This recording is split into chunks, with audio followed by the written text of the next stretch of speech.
bit to the creative thing, because Mm. if you create this objective in the future, and it sort of looks and feels a very, very specific way in your imagination, that doesn't I don't think we have the from that thought, like, oh, it's formless, it could be a million different things.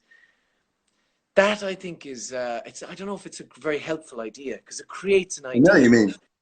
Like in the same way that people create the ideal of themselves on social media sometimes, where there's a very one-sided emotional spectrum going on, and there's there's not a sense of honesty, there's a sense of idealism, and that, I think, Yeah. those thoughts I try and keep away from, where I go, it should be that, because that Yeah, that no, I that get you. kind of makes everything else not as good suddenly. You know what I mean? Yeah. And it's hard not to strive. You want it to be obviously as good as you can be. But there's this kind of ideal of perfection that seems it's so unobtainable as well in art. I think a much healthier thing is like just do your best and then just do something better the next time.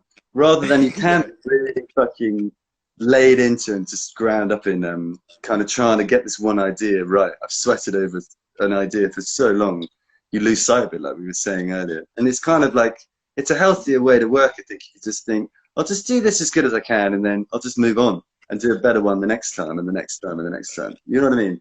Do you take patches of time where you'll sort of jazz something together and be like, I can't see the wood for the trees anymore. I'm going to go away for 3 days or a week or something, and then come back and listen to it with relatively fresh ears. I mean, I think time is a massive, massive friend to a musician because also, like we were chatting about, this kind of the ego, you're very much against your own ego. And if you like something, sometimes it's not because it's really good. It's because you've done something you didn't think you could have done. Do you know what I mean? You're like, oh, I'm that guy now. I've done this. Yeah, I have to You know, recontextualize my whole identity. yeah, yeah. And then you listen to it later, it's like, oh, it's not very good. I was just, there was something, a kind of novelty about writing something I hadn't written before that appealed to Yeah, some egotistical thing in me. You know what I mean?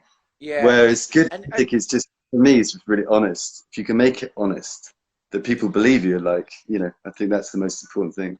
because you have to pick through the different signals that you're getting, I suppose, internally, the creative signal. One thing meditations help me with is sort of distinguishing between different creative signals, so egoic things take on a more distinct flavor from things that perhaps feel deeper, or feel more instructional. You go,